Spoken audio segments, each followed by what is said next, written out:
Halo Sobat Maya, kembali lagi bersama saya Sudarsan Glory. Apa kabar Sobat Maya semuanya? Saya harap semuanya sehat, bahagia, dan tambah sukses ya. Jadi di video kali ini saya akan sharing kepada Sobat Maya kenapa pilihan investasi saya itu adalah saham. Nah, jadi kalau investasi, bicara tentang investasi nih, saya itu orangnya simple. Yang saya pilih itu sebenarnya cuma dua. Yang pertama deposito, yang kedua itu saham. Nah, kenapa saham? Jadi proporsionalnya malah saya lebih taruh banyak itu di saham daripada deposito. Nah, kenapa bukan reksadana pasar uang? Kenapa bukan obligasi? Tapi kenapa saham? Nah, jadi di video kali ini saya akan sharing nih kepada Sobat Maya kenapa saya pilih investasi di saham. Stay tune ya.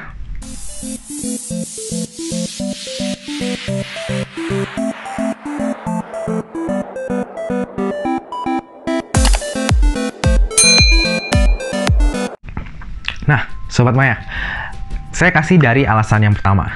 Tentu saja kalau kita memutuskan untuk berinvestasi, nggak muluk-muluk ya. Kita tuh pasti mikirnya apa yang bisa kasih kita returnnya gede, kayak gitu kan.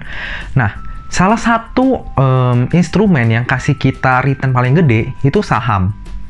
Nah, kenapa saya bisa bilang kayak gitu? Di video saya yang sebelumnya, yang ini nih,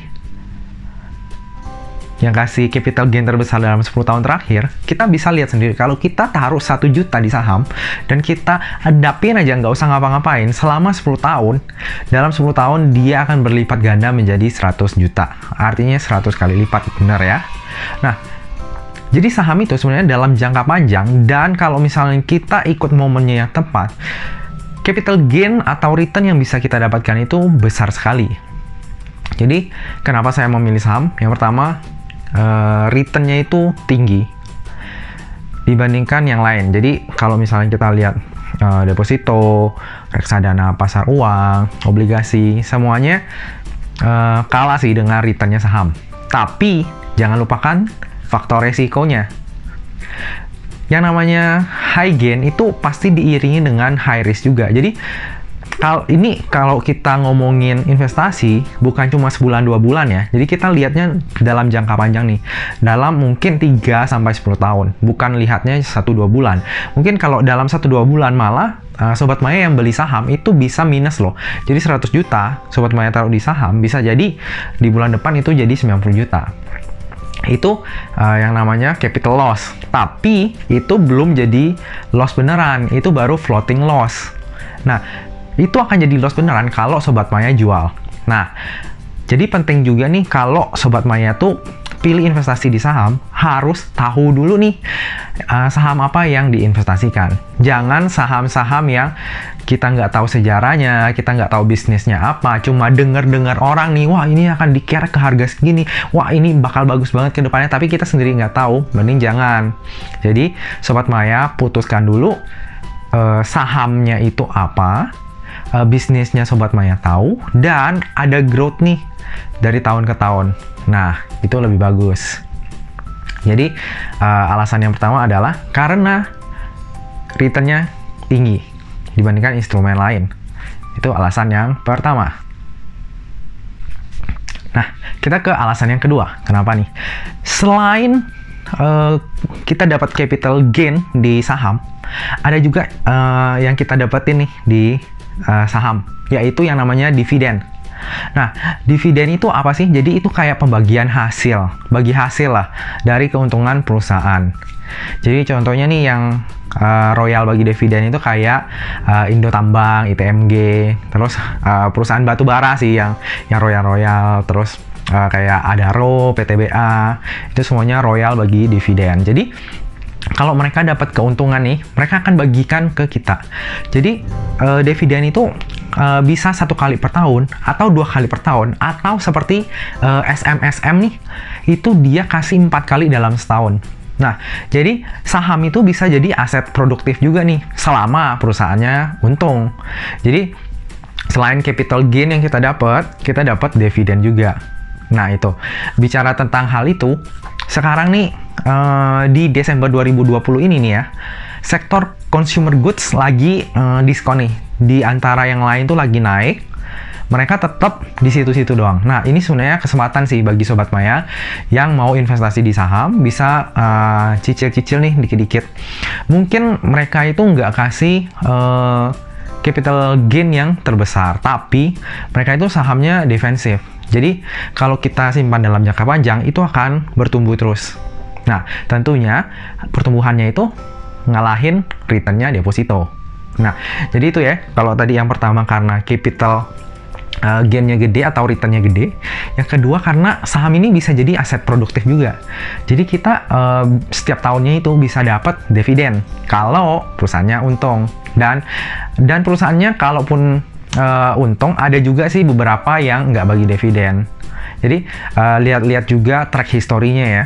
Yang rajin tuh yang kayak tadi saya sebutin, perusahaan tambang kayak ITMG, PTBA, Adaro, terus yang kayak bank, BCA, BNI, itu rajin-rajin semua tuh. Terus kayak yang baru-baru ini lagi viral nih karena kenaikan cukai, kayak Sampurna. Nah, itu juga rajin banget nih bagi dividen, seperti itu. Nah, itu alasan yang kedua ya. Nah, alasan ketiga, karena investasi di saham ini kita bisa mulai dari nominal kecil. Mungkin kalau orang yang dulu mikirnya saham itu cuma buat orang kaya, pasti harus punya duit gede, itu udah salah nih, udah nggak tepat lagi zaman sekarang. Karena sekarang kita kalau beli saham itu cukup satu lot, dan satu lotnya itu cuma 100 lembar. Kalau dulu nih, itu emang belinya itu perlu 500 lembar satu lot, tapi udah direvisi supaya sesuai dengan gerakan pemerintah yuk nabung saham itu, sekarang satu lot itu cuma 100 lembar. Jadi kita bisa beli banyak saham. Startnya itu kalau misalnya yang 50 perak, itu artinya 5.000 udah bisa beli saham satu lot. Tapi ya kalau saham harga 50 sih rata-rata sih kurang bagus ya, kayak gitu. Tapi Sobat Maya bisa screening lagi, belajar pelan-pelan lagi, lihat saham-saham bagus yang harganya emang sesuai kantong kayak gitu ya. Tapi jangan lupa, murah dalam artian nominal itu belum tentu murah dalam artian valuasinya. Seperti kita contohkan misalnya BCA. BCA itu harga sekarang kan 30 ribuan nih. Artinya kalau Sobat Maya mau beli satu lot, itu artinya Sobat Maya harus siapin uang ya 3 jutaan. Nah, 3 jutaan bukan berarti mahal nih dibandingkan contohnya saham yang baru-baru ini reverse stock split ya, si Bank Banten nih. Nah, Bank Banten itu kan dari 50, dia reverse stock split 1/10 nih. 10/1. Jadi, kalau misalnya Sobat Maya punya 10 lot di harga 50, setelah reverse stock split, dia menjadi satu lot di harga 500. Nah, apakah harga 50 ini lebih murah dari yang 30.000 tadi, si BCA? Kalau secara nominal, iya. Tapi kalau secara valuasi, enggak. Bank Banten ini, valuasinya itu jauh di bawah BCA. Seperti itu ya. Nah, jadi Sobat Maya juga harus hati-hati nih di dalam pemilihan saham-saham. Intinya jangan taruh semua uang itu di satu saham, tapi diversifikasi aja untuk menghindari saham seperti ini. Karena yang Bank Banten ini, kalau orang-orang lihat kayak 7-8 tahun lalu, itu sahamnya saham bagus, saham sejuta umat lah ya, kayak gitu ya. Digembar-gemborkan dengan berita ini, berita itu bagus. Nah, dan banyak juga tuh yang kena nyangkut. Nah, investasi di seperti ini, kalau misalnya Sobat Maya, bayangkan Sobat Maya taruh misalnya 50% dari total duit Sobat Maya semuanya di saham ini, wah, itu udah minusnya di atas 90% loh. Nah, jadi Sobat Maya harus hati-hati. Lakukan screening sebelum pemilihan saham dan tetapkan plan-nya juga. Jadi, Sobat Maya tuh jangan investasi karena kecelakaan nih. Banyak yang saya temui itu di pasar saham tuh kayak gitu. Awalnya mau trading, contohnya mau swing trading nih, kayak 3-6 bulan. Tapi begitu nyangkut, ya akhirnya jadi investor dadakan. Nah, jangan seperti itu. Jadi, Sobat Maya, tentukan mau pilih saham apa yang bagus, dan benar-benar investasi lah. Dan kalau bisa pakai teknik dollar cost averaging. Nah, itu lebih aman lagi, karena kita nggak pernah tahu kan, market itu kan fluktuatif nih, bisa naik, bisa turun gitu kan. Nah, kalau misalnya kita pakai teknik dollar cost averaging, itu kita akan lebih safe nih untuk apa namanya, investasinya. Jadi nggak yang kita bisa dapat di harga atas, tunggu lama banget, itu nggak maksimal. Tapi kalau misalnya mau lebih aman, itu bisa pakai teknik dollar cost averaging. Nah, mungkin teknik ini saya akan jelasin di video yang lain ya. Jadi di video ini saya cuma mau sharing aja kenapa saya pilih saham nih, bukan yang lain. Ada beberapa teman saya nih yang bilangnya invest juga kayak di Bitcoin. Cuma menurut saya, kalau investasi Bitcoin itu emang analisanya ada nih, itu akan jadi kayak mata uang digital di masa depan gitu kan. Cuma kita nggak ada pegangannya nih. Jadi itu bukan ke investasi, tapi lebih ke spekulasi sih. Seperti itu ya. Kalau investasi ya menurut saya yang lebih jelas sih kayak gitu.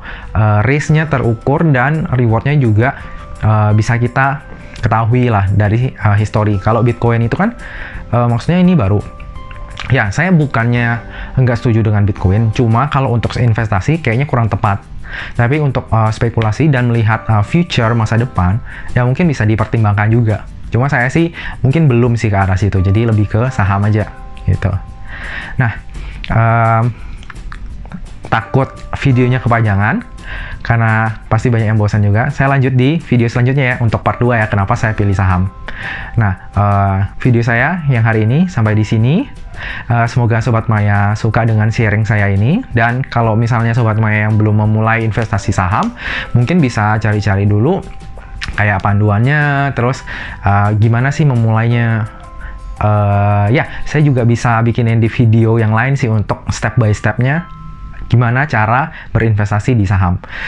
Zaman digital seperti ini, gampang banget kok. Kayak misalnya video saya yang tentang membuka deposito itu. Nah, itu kan buka deposito aja bisa online nih. Nah, sekarang kita tuh berinvestasi saham, itu buka rekening dana nasabahnya, terus buka rekening di sekuritasnya, itu udah bisa online. Jadi gampang banget nih. Kayak gitu ya. Nah, kalau misalnya Sobat Maya suka dengan video ini, jangan lupa untuk subscribe, like, komen, dan share ke semua teman Sobat Maya ya. Karena dukungan Sobat Maya itu sangat berarti buat saya nih, buat konten-konten finansial yang lain. Ya, sampai di sini video saya. Sampai jumpa di part kedua ya. Dah.